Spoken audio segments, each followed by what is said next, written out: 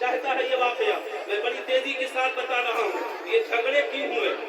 تو جھگڑے اس لیے ہوئے کہ یہ سب جانتے تھے کہ اللہ کا جو محبوب اور سچا بندہ جدھر ہوتا ہے، اللہ کی رحمت اور اس کی برکت کا نزول اور جگہوں کے بنسبت اس طرف زیادہ ہوا کرتا ہے۔ اس بنیاد پر جو ہے یہ جھگڑے ہوئے اور طے یہی پایا کہ جو ہے ایک سال اس طرف ہوں گے اور دوسری سال اس طرف ہوں گے۔ اور واقعی خدا کی قسم تاریخ یہ بتاتی ہے کہ جب دفن کیا گیا تو اہل مصر نے دیکھا کہ جس طرف حضرت یوسف کی قبر ہوتی تھی وہ ایک سال تک خدا کی برکتوں کا نزول اور جگہوں کے بنسبت یہاں زیادہ ہوا کرتا تھا، اور جب سال کے بعد اسے دوسری طرف دفن کر دیا جاتا تھا تو ادھر خدا کی برکت کا نزول کم ہو جاتا تھا اور اس طرف زیادہ ہو جایا کرتا تھا۔ تو قرآن نے یہ مزاج دے دیا کہ جو خدا کے محبوب بندے ہوتے ہیں اور وہ جہاں ہوتے ہیں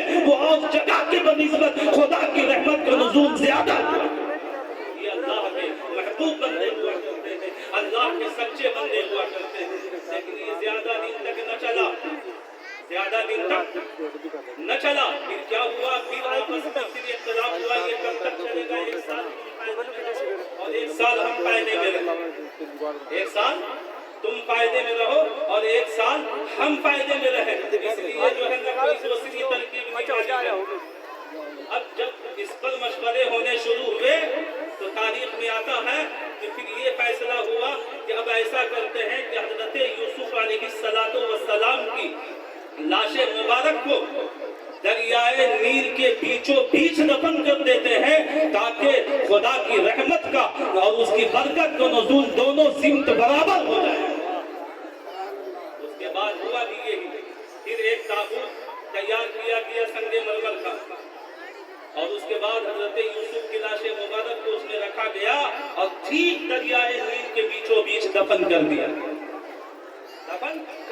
گیا۔ اور پھر ہوا یہی کہ جب بیچوں بیچ دفن کر دیا گیا تو پھر خدا کی رحمتوں اور برکتوں کا نزول ہر طرف برابر ہونے لگا۔ آپ اندازہ لگائیے تو پتہ چلا کہ اللہ کے جو محبوب اور سچے بندے جہاں ہوتے ہیں اور جگہوں کے بنسبت خدا کی برکت کا نزول زیادہ ہوا کرتا ہے۔ دوستو، چونکہ حضرت یوسف کی یہ دعا تھی کہ توفنی مسلمہ والحقنی بالصالحین، اے پروردگار عالم میری موت آئے تو حالت اسلام میں، اور جب یہاں سے جاؤں تو میرا الحاق اپنے سچے بندوں کے ساتھ کر دے، اپنے سچے بندوں کے ساتھ کر دے۔ اب آپ دیکھیے پھر کئی سو سال کا زمانہ گزرا اور حضرت موسیٰ کا زمانہ آیا۔ جب حضرت موسیٰ اس طرف سے گزرنے لگے تو اللہ کا حکم ہوا، موسیٰ میرے مقرب اور محبوب بندے یوسف کو اپنے ساتھ لے لو اور انہیں آبائی قبرستان میں دفن کر لو۔ لیکن اب تقریباً کئی سو سال گزر گئے تھے تو جب حضرت موسیٰ آئے تو اس قبر کا پتہ ہی نہیں۔ لوگوں سے پوچھا، لوگوں نے انکار کیا۔ آخرکار ایک بوڑھی تھی جو اس وقت سے آج تک زندہ تھی، تو لوگوں نے بتایا کہ ایک بوڑھی ہے جو جانتی ہے کہ حضرت یوسف کی قبر کہاں ہے، اس لیے آپ اس سے پوچھئے۔ حضرت موسیٰ علیہ السلام نے اس بڑی ماں کو طلب کیا اور طلب کرنے کے بعد پوچھا کہ اماں، وہ اللہ کے نبی حضرت یوسف کی قبر کا تجھے پتہ ہے وہ کہاں ہے؟ وہ بڑی اس وقت 900 سال کی تھی تقریباً اور زندہ تھی۔ جب ان سے پوچھا گیا تو اس نے 2 شرط رکھی، کتنی خوش نصیب تھی۔ اس نے 2 شرط رکھی، کہا کہ اے موسیٰ، اے نبی خدا، میں ویسے نہیں بتاؤں گی، میری 2 شرطیں ہیں۔ حضرت موسیٰ نے پوچھا، اچھا بتاؤ وہ شرط کیا ہے؟ تو اس بڑھی نے کہا کہ میں ضعیفہ ہو گئی ہوں، بس پہلی شرط یہ ہے کہ تو دعا کر رب کی بارگاہ میں کہ میں جوان ہو جاؤں، جوان ہو جاؤں، اس لیے کہ وہ بڑھی جان رہی ہے، اسے وہ عقیدہ معلوم ہے کہ النبی یجاب، نبی وہ ہوتا ہے جس کی دعا رب کی بارگاہ میں مقبول ہوا، جس کی دعا رب کی بارگاہ میں مقبول ہوا۔ حضرت موسیٰ نے شرط منظور کی اور دعا کی، وہ بڑھی جوان ہو گئی۔ حضرت موسیٰ نے کہا بتا تیری دوسری شرط کیا ہے؟ اب دیکھیے اس نے کیا شرط رکھی، اس نے کہا کہ اے پیغمبر خدا، اے نبی خدا، میری دوسری شرط یہ ہے کہ میں جنت میں آپ کے ساتھ رہوں، میں جنت میں آپ کے ساتھ رہوں۔ حضرت موسیٰ علیہ السلام نے اسے انکار کر دیا کہ نہیں کچھ اور بول۔ اس نے کہا نہیں، میری تو یہی شرط ہے کہ میں اسی صورت میں بتاؤں گی کہ آپ جنت میں آپ اپنے ساتھ رکھنے کی میری شرط کو منظور فرما۔ حضرت موسیٰ نے توقف کیا، وہ تھوڑی دیر خاموش رہے، رب کی طرف سے حکم ہوا موسیٰ تو میرا نبی ہے، تو میرا پیغمبر ہے، اور نبی وہ ہوتا ہے جس کی ہر دعا قبول ہوتی ہے۔ تو دعا کر، میں تیری دعا قبول فرما دوں گا، دعا کر میں تیری دعا قبول فرما دوں گا۔ اب دیکھیے حضرت موسیٰ نے علیہ السلام نے یہ قبول کر لیا کہ ٹھیک ہے میں تیری شرط کو منظور کرتا ہوں۔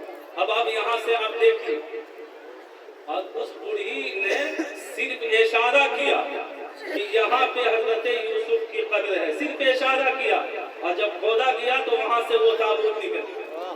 وہ تابوت، اب یہیں سے ہم مزاج دینا چاہتے ہیں آپ کو۔ آپ نے اس واقعے سے کیا سمجھا؟ دیکھو جو خدا کے سچے بندے ہوتے ہیں، کتنی اہمیت کے حامل ہوتے ہیں، ان بدبختوں سے، وہابیوں سے، دیوبندیوں سے پوچھو جو یہ کہتے ہیں کہ تم اجمیر کیوں جاتے ہو، تم اللہ کے ولیوں کی بارگاہ میں کیوں جاتے ہو، تو تم کہہ دینا ان بدبختوں سے، ارے بے غیرتو، دیکھ ایک حضرت یوسف کی امت کی ایک بڑھیا نے جب جو ہے ایک سچے اللہ کے بندے کے قبر کی طرف اشارہ کیا تو جنت میں نبی کے ساتھ رہنے کا اسے مزدہ مل گیا۔ ارے جو اللہ کے محبوب بندوں کی بارگاہ میں چلا جائے، خدا اسے کس نعمت سے نواز سکتا ہے؟ سبحان اللہ، سبحان اللہ، سبحان اللہ، ماشاءاللہ۔ صرف اشارہ کیا تو الحاق نبی مل گیا، اور جو خدا کے سچے اور محبوب بندوں کی بارگاہ میں بار بار جائے، خدا اسے کس نعمتوں سے نوازے گا۔ سبحان اللہ۔ اللہ کے جو محبوب بندے ہوتے ہیں بہت ہی نعرہ تکبیر، نعرہ تکبیر، نعرہ